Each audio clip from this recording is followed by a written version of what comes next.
Some people never cease to amaze me. Part 2, the receipts, take 0. All right, so if you have not watched the first part of this video series, I think it'll be 3 videos plus a podcast, go back and the link will be in the description to the first video, which was Walker Rants, Some People Never Cease to Amaze Me, which kind of gives the background on this. In this video, I'm shooting this video a couple of days later. I was traveling for one of my other companies. We were at the Rogue Invitational in Austin. I have traveled back. I left the Rogue Invitational early, a day early, and came back here to shoot the rest of these videos and prep for the podcast on this subject on Tuesday. And today what I'm going to do is give a much more detailed background and kind of tell you where we are with this discussion. So again, just quick high-level overview. We're going to start actually with the original message that was sent to me from a member of the community who is a member of Mastermind and also a client of Intellic Integration. So this was a client who was reaching out and asking for some help. And I'm going to kind of I'm going to go through the receipts here. And I'll just let you, I'll let you see I'll let you see the messages themselves. I'm going to read them. I'm going to go through the email back and forth with the CEO of this other company. And then we'll have a discussion about this here. So let's go ahead and take a look here. So the original message that I received, which was Thursday. So I have permission to share the messages that came to me from our client and from the member of Mastermind, same person.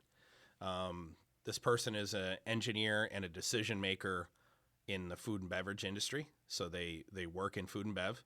They are they're in charge of digital for a medium-sized manufacturer in a $5 billion industry, and this is a $1 billion company. Okay, so he's an important person. Let me say this about this person also. I'm not going to share his name because I don't need to. There's no. I am going to talk about the name of the company that he's talking about here and their CEO, who I've had exchanges with, because the community benefits from that. If this community member wants to say, "Hey, it was me who sent these messages to Walker," he's more than welcome to do that. I am not going to do that because my decision is based on what's best for the community, and I don't see how the community benefits from me saying where this information came from, but the community does benefit from who is this information about, okay? All right, so, which is the reason I have ultimately decided to, basically share all the receipts, okay? And the reason why is this, and I think it'll become very apparent why this is important, okay? All right, so the message I received was, Walker, please read this entire message and see the CEO of this company's quote near the end. So this is not the CEO of his company. He was working with an OEM who develops a data hub. See his quote near the end. I've had several conversations with this OEM over the last few months. I've been speaking with this person who is the CEO. He's put the name of the CEO there, one of the owners. Are you familiar with their name transition and how they are progressing with rollouts and the pricing model? The answer is yes. I know the technology very well, even though they have pivoted from a open source to closed, and they have put all their, a lot of their eggs in the life sciences basket. I am peer reviewing architecture for a company that they are working for, and so I do know who they're working with. And I do know in detail what it is they're doing, what's going well and what is not going well. I was initially drawn to the concept of a mostly headless backend that revolves around a federated business hub using GraphQL to expose endpoints with a GraphDB to define routes and routing structures to collection and table keys. It's a potential next step in the progression of a UNS to provide historical, current, and future state of various levels of the business. The pricing model and the strict adherence to ISA 95 and ISA 88 and the continuation of the myth that OT and IT need to be separated and dealt with differently seems to be this organization's key barrier to success. After recent review, I found that to implement the full solution would cost $212,000 per site per month. After telling the CEO that my industry represented a $5 billion a year industry in what could easily be argued as the most American manufacturing industry in America, this is his response, and this is a quote that he gave to me.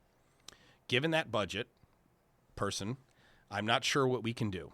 With the number of big enterprise customers that we have pulling us right now, a $5 billion total accessible market represents less than the annual profit of a single food and beverage customer, or less than the quarterly profit of a biopharma. Unfortunately, the budget planners in your organization seem to be making the same mistake that nearly every other greenfield makes by not properly planning for a data infrastructure. If you go to phase 1 production with a half-baked unified namespace solution, that is what you are going to get long term. The chance to do it is right now. Or the chance to do it right is now. If you opt to make the switch in 2025, the cost to implement will at least double because we'll need to undo all of the bad ideas you got from Walker in Mastermind. There is a reason that Walker never shows you guys his bakery or pharma enterprise UNS systems, because they don't exist. And that was the end. There was a little snippet at the end. I need your help. Much regards. Can you help me with this? What can you do? And then best regards. And then he put his name. All right. So following that message. Okay. So let's kind of break down the message that he sent to me. That last section, starting with giving that budget. That is a direct quote from the CEO to a customer, one of my customers, and a member of Mastermind. Not only is this guy a customer and a member of Mastermind, if we were to take the 100, well, actually, I don't know how many people are in Mastermind. I think it's almost 200 people now. We get about 100 in every session, and then I think another 100 watch the recordings. If you were to take the 200 people who are in Mastermind, okay, this guy is in the top 5, this customer is in the top 5 in terms of digital fluency, technical aptitude, experience, vision, and diligence. I don't think anyone in our community is going to argue that this guy, the member who sent me this message, doesn't do his fucking homework. In fact, people are probably going to complain that he asks too many questions. Okay, that is literally who we're talking about here. We are not talking about someone who does not do their fucking homework. Okay. And in fact, I've sent messages to my own engineers saying, listen, you know, it is a blessing that we're working with him because of how well he does his homework. Because I encourage people all the time. And in fact, I said this to the Mastermind member, to this guy. When he and I spoke, we had a phone call about these messages. He had asked me, talk to me first. I'll tell you kind of how everything went. We had a call. And I told him, I said, you know, I don't want anyone to take what I say as gospel. I don't ever encourage anyone to take what I say as gospel. What I say is everyone should do their homework. I can support my positions.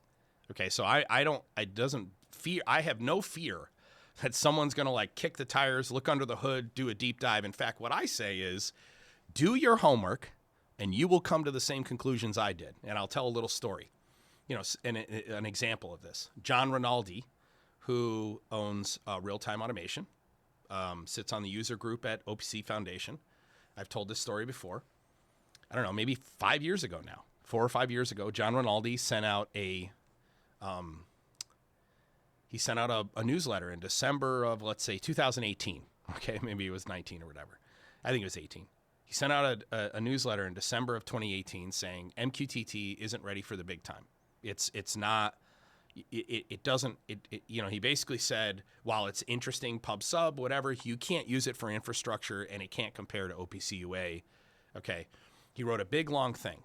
2 months later, I happened to be in Orlando at the ARC advisory group and John's there. We're at a cocktail reception. And I just walk up to him like, hey brother, you know, I love your newsletter. I'd love to talk to you. I said, I disagree with what you put in your newsletter in December. Can we have a conversation? He said, sure. We sat down at a table, and for 2 hours, we had a debate over whether MQTT is, whether OPC UA is an IIoT protocol and standard, number one, and number two, whether MQTT is ready for the big time. And I made all the arguments. I gave him the receipts. Here's what we've seen. Here's what the results of our benchmarking. And what I said to Rinaldi at the end of that conversation, he stood his ground. I said, John, the only thing I'm asking you to do, I'm not asking you to take my word for it. All I'm asking you to do is do your homework. Do the deep dive, and I guarantee you will come to the same conclusion I did.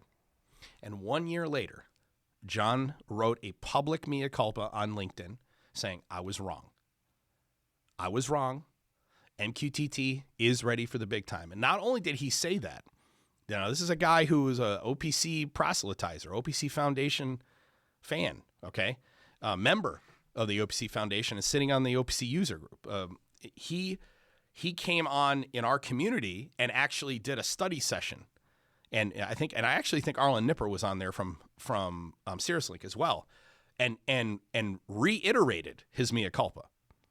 What I have always said is, don't take what I say at face value. No one here should just do something because I say it. Now, I know there are people who do that, but I'm not encouraging you to do that. I'm asking you to. I'm saying do your homework, okay? And I'm just trying to guide you. That's it. Okay? I'm just passing on what I've learned. Okay? All right. So I would never say, simply because I said something. What I'm saying is I want to have the debate. And if I'm wrong, I'll admit I'm wrong. Just doesn't happen very often. I hate to break the news to people, but I just don't lose the debate that often. Actually, I can't remember the last time I lost a debate. Okay?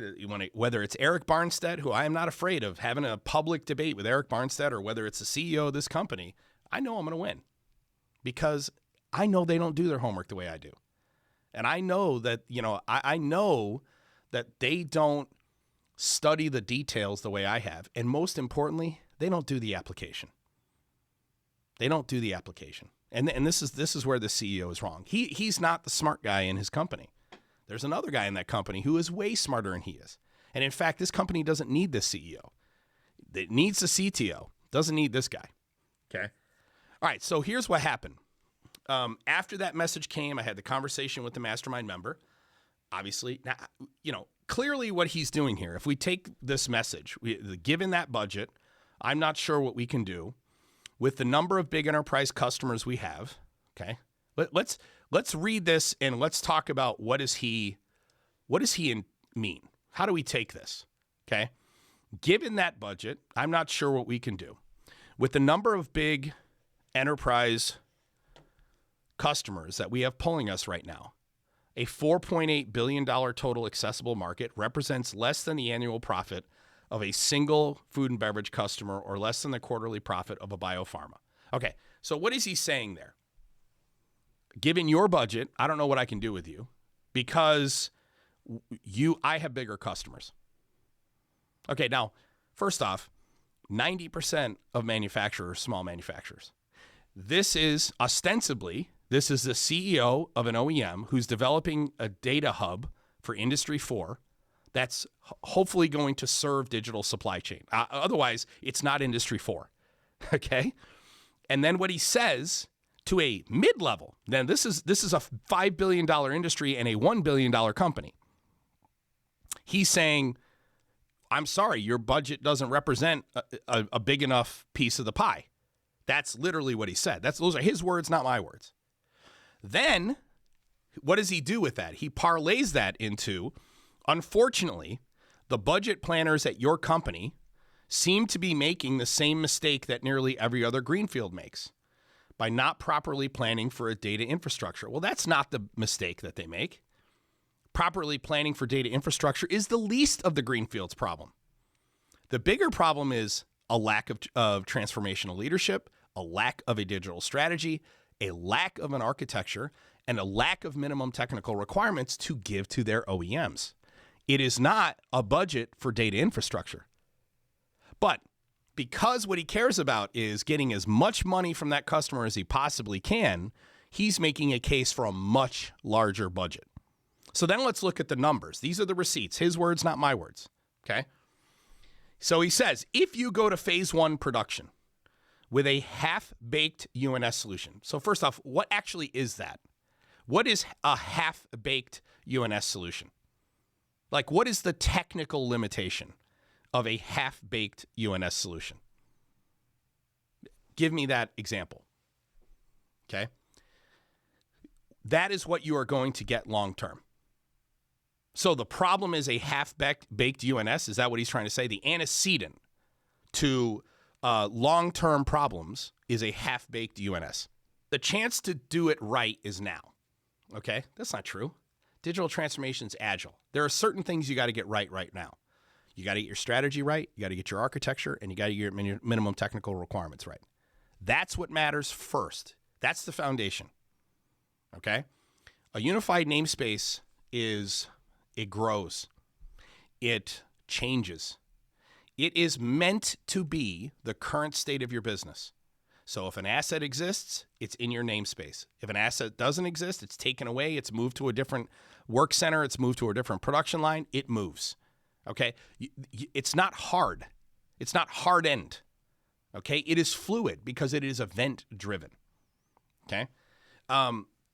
If you opt to make the switch in 2025, I don't know where 2025 comes from, like why that date matters. The cost to implement will at least double because we will need to undo all of the bad ideas that you got from Walker in Mastermind. So if I look at this, what he's saying is, if you listen to Walker in Mastermind, you will end up with a half-baked UNS solution. Okay?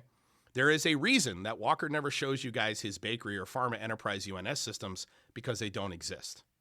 Okay, so, I mean, I have a lot of employees here who would beg to fucking differ, and we have a lot of clients who would beg to fucking differ. What he wrote here is reckless. It is bullying. I mean, he's strong-arming the client. He never expected the client to give me this message. He didn't know the client was working with us. He didn't know the client already had us selected as the architect. He didn't know that one of our lead engineers is the architect of his solution, and we've been working with this client for about a year. He didn't know that. He fucked around, and now he's finding out. Okay? All right, so what happened was we had a call. I reach out to my team to tell you how to deal with these things. I reach out to my leadership team. I say, you get the CEO on the phone in 1 hour to let him know he has exactly 1 hour to get on the call. He was defensive the second we got on the call. He knew he was fucked. In fact, what he did was he brought another member of the community on that call, someone who he knows I like a lot.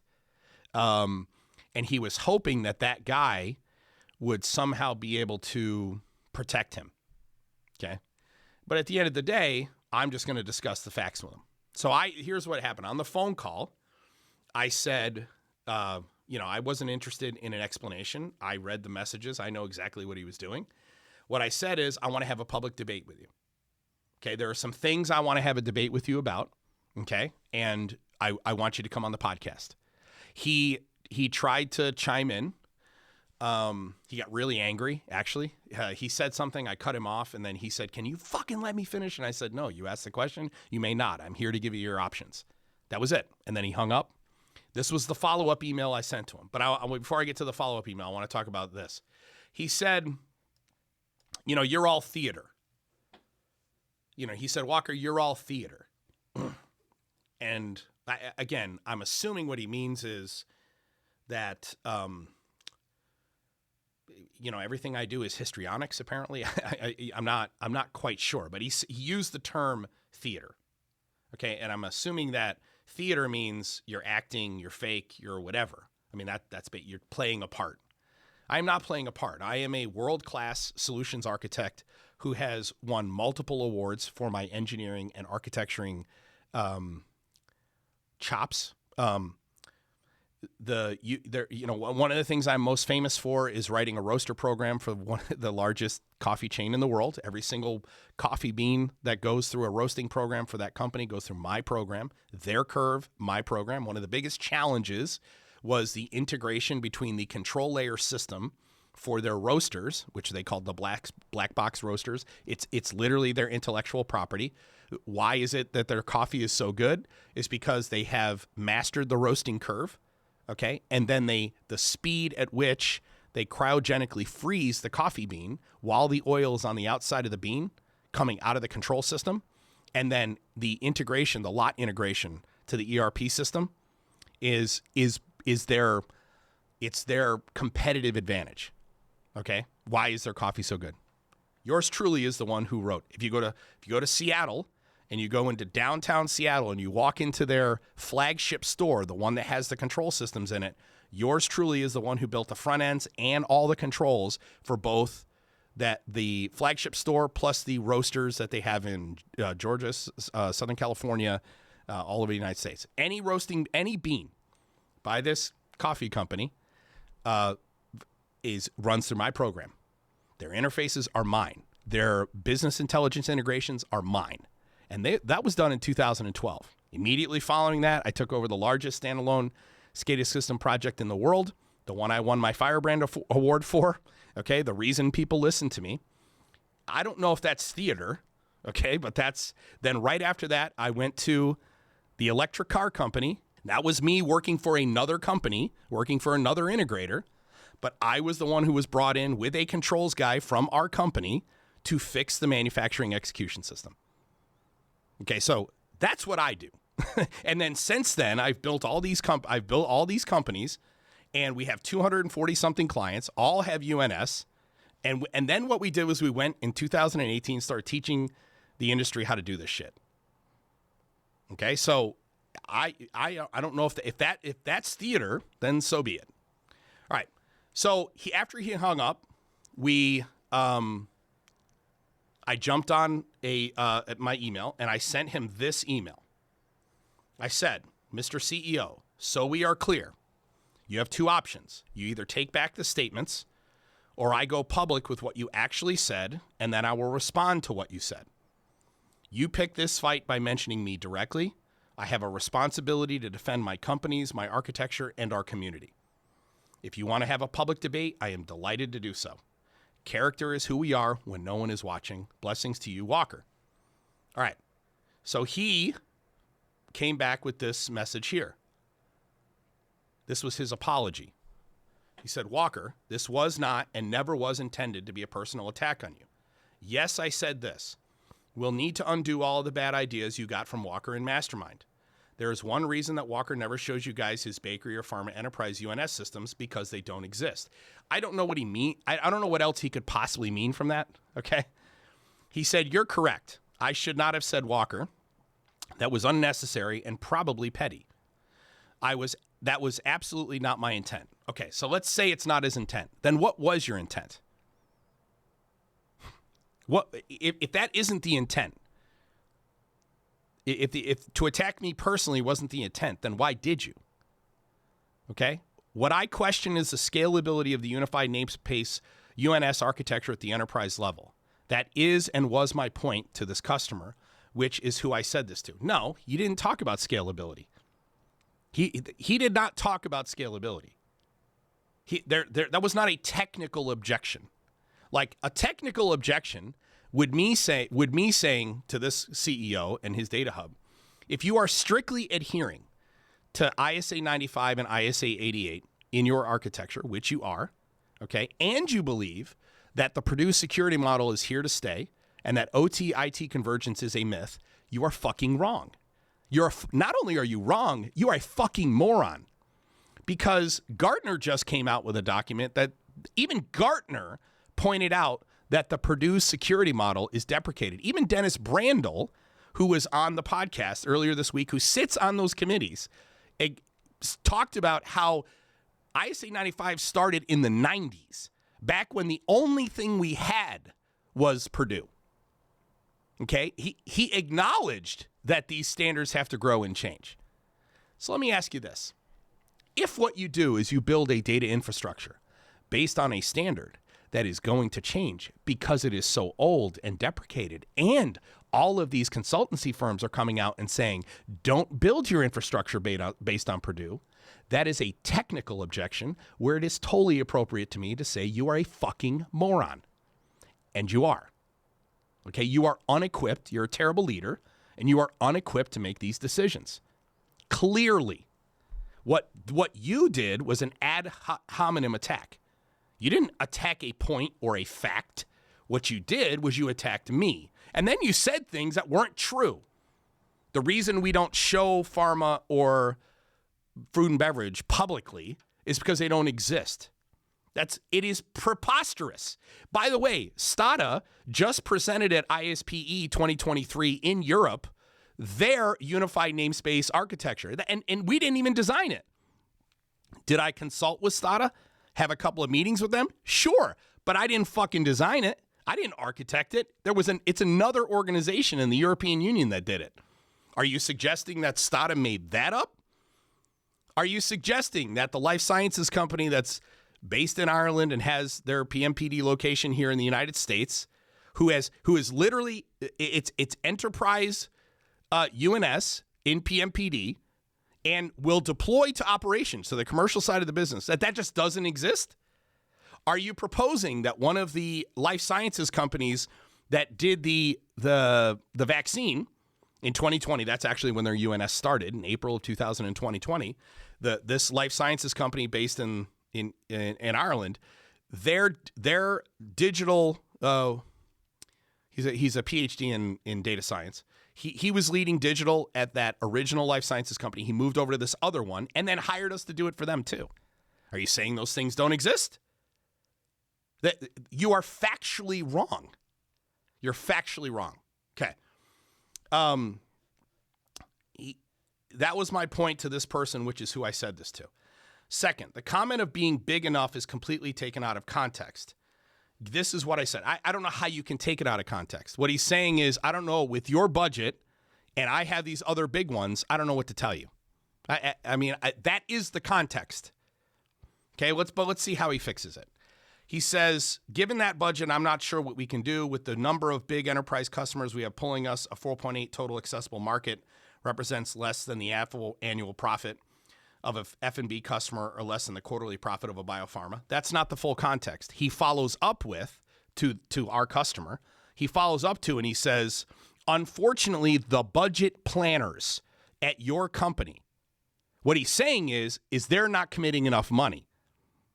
That's what he's saying. He's saying they're not committing enough money. It wasn't, we don't have the resources. He didn't say, I don't have the resources to help you. What he said is, your budget planners didn't give you enough money to make it worth my time. Okay, that's not a statement of fact. That is a strong arm tactic. You fucking douche. Okay? And by the way, everybody watching this, reading these receipts, knows exactly what you meant. Exactly. And why am I being hard on you? Because you know better. You know better. You're trying to lie your way out of this. You can't. And moreover, I gave you the opportunity to come on here. You chose, and we'll talk about that, you chose not to come on and have wait until you read that email. I'll read that email to you guys. Wait till you read what his response was. The reason why, which was kind of obvious, but he said, but this is a statement of fact right now.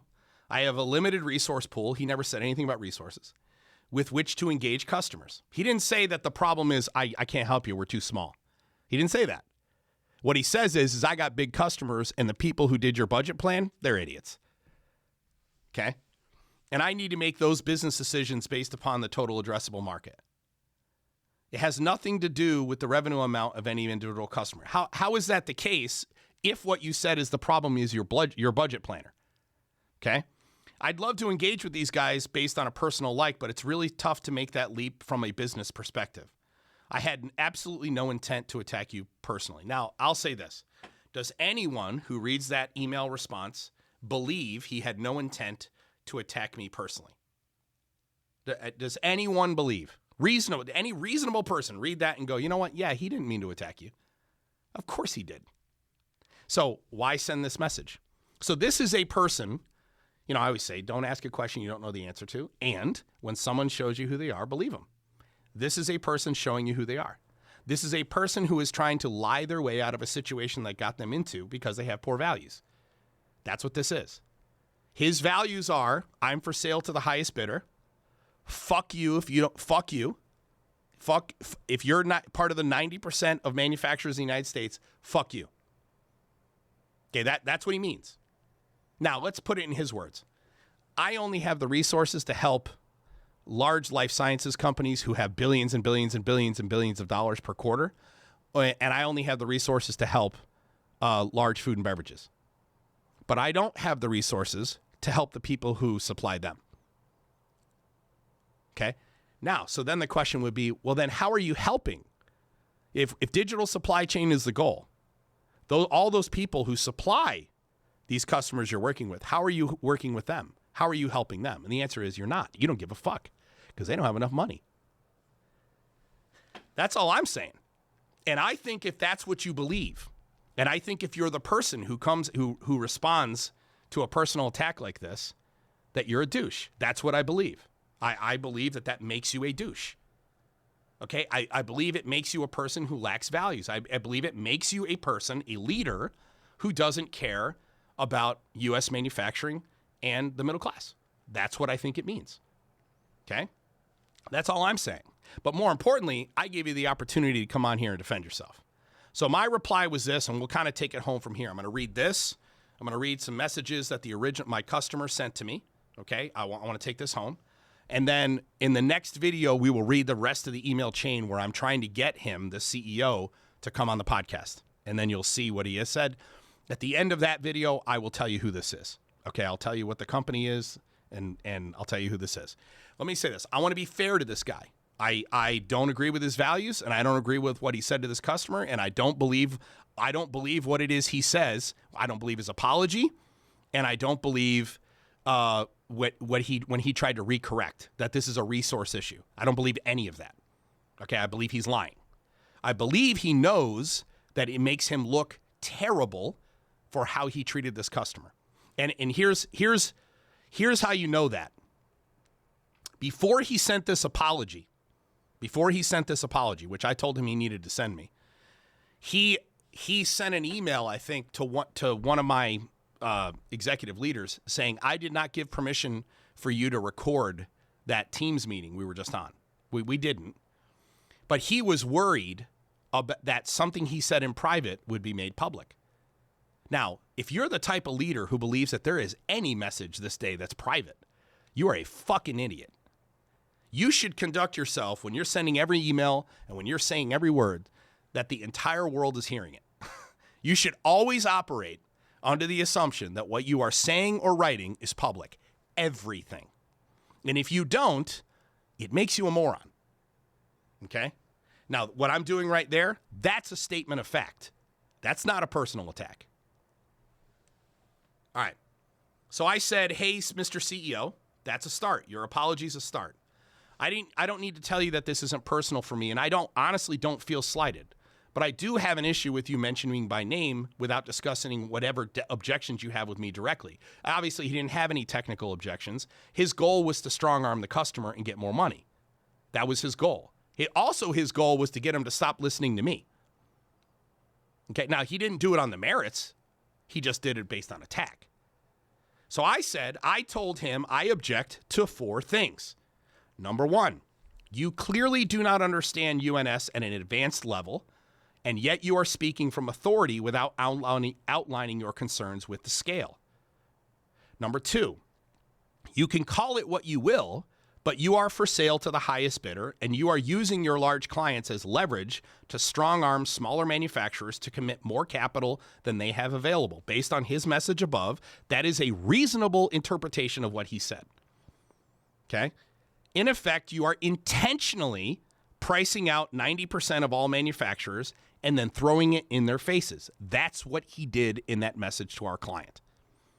Number 3, you claim that scalable UNS doesn't exist because you haven't seen it publicly. It's a preposterous claim on so many levels. There's never been and he and I have spoken through DMs and Discord, and I think we actually had a call one time.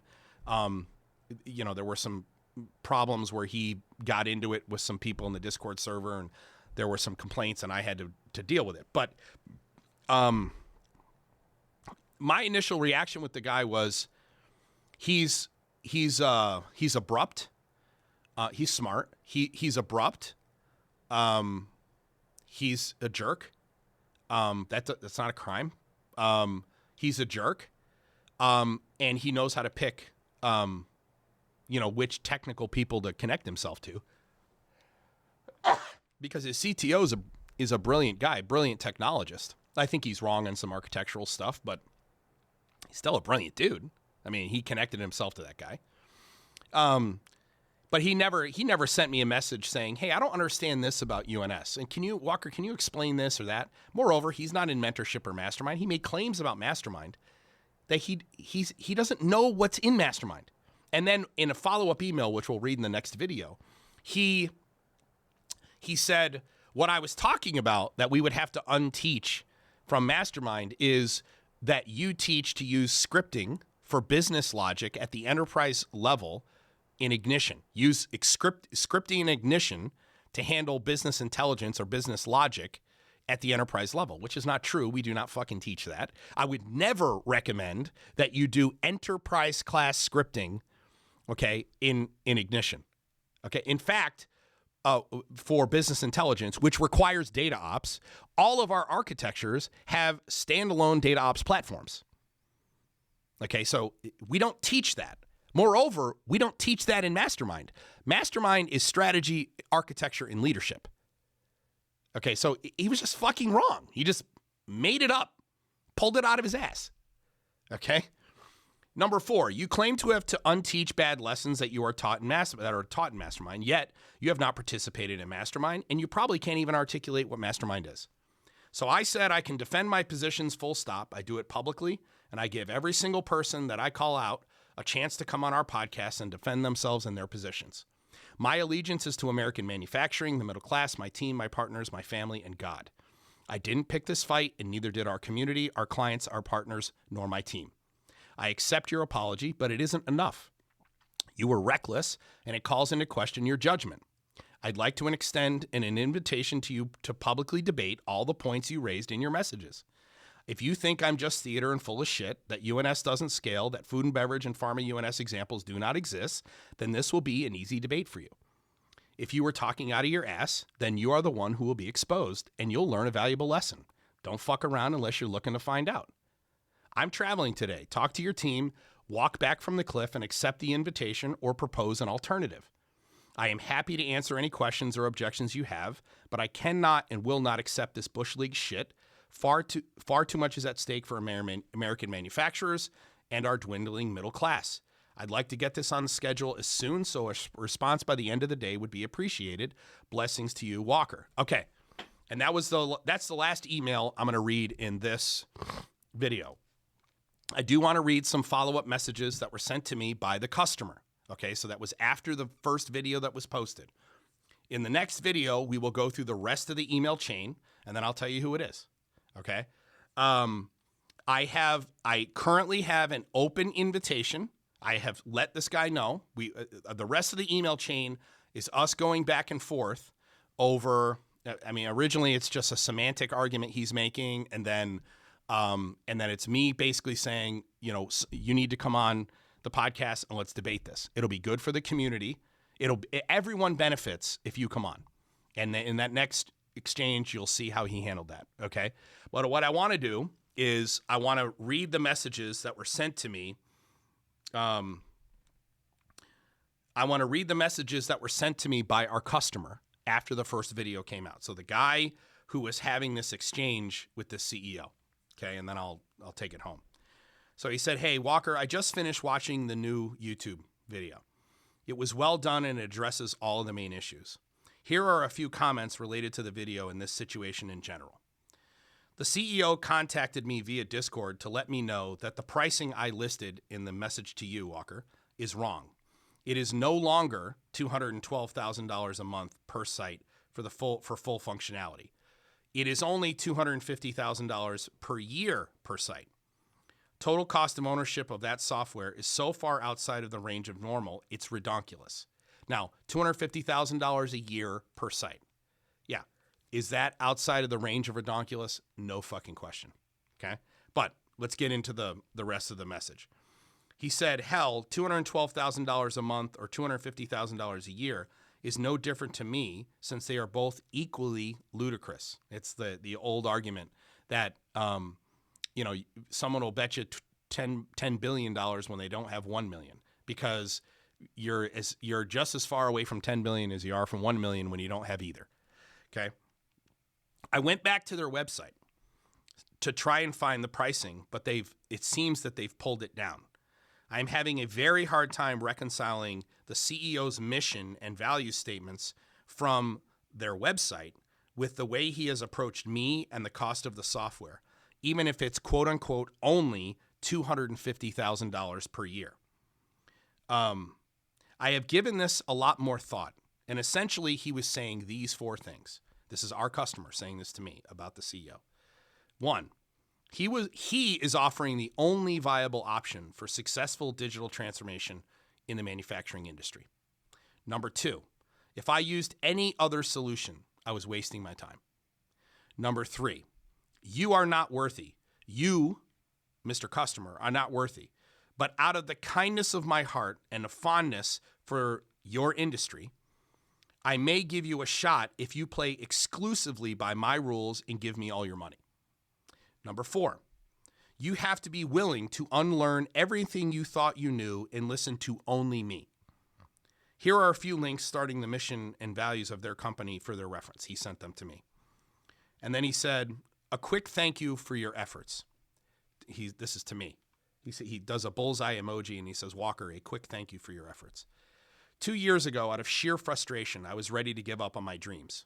After spending the last 10 years expending far more time and energy than required, working for companies that had no interest in funding digital transformation, understanding of what I was trying to achieve, nor appreciation for my efforts, I was never able to successfully create a means of extracting full value from the data that I was able to collect, store, and analyze from the production side. In a frustrated LinkedIn post, an acquaintance mentioned 4.0 solutions, and it was a post that changed the direction of my career. The last year and a half have changed my entire career path and fueled a much deeper understanding of how to present digital transformation in a manner that will create interest and buy-in. That was always the hardest part for me, the message. It has been a long, hard-fought road to get to where I am today. It's the culmination of over 28 years of trial and error and a little help from a friend I have never met. Thank you, Walker. I have no intention of squandering my current opportunity. I have a single-minded focus to achieve a highly ambitious goal. The only path to success involves finding partners with similar vision and values. Amen, brother. That goal is to revolutionize one of America's oldest industries and positively affect the lives of many thousands of people who depend on the continued success and growth of this industry. I sincerely appreciate your efforts and wish you the best, brother. And that right there is just one of a million reasons I do this. Okay? At the end of the day, values matter. American manufacturing matters. The middle class matters. And the only reason that we revive a dwindling middle class in the United States, the only way, is through a revival of American manufacturing. And that happens through people. People based on values and mission. Values matter. And when someone shows you who they are, believe them. All right. Like, subscribe, comment down below. In the next video, I will read the rest of the email chain with the CEO of this OEM. By the way, the offer still stands to bring him on the podcast, even though, I'll read the email exchanges with you. An offer stands to bring them on the podcast. We will do a podcast on Tuesday on this topic, no matter what. I won't rehash all the details here. I'm going to kind of culminate a bunch of these examples. Like, subscribe, comment down below. Thank you for watching, and I'll see you in the next one.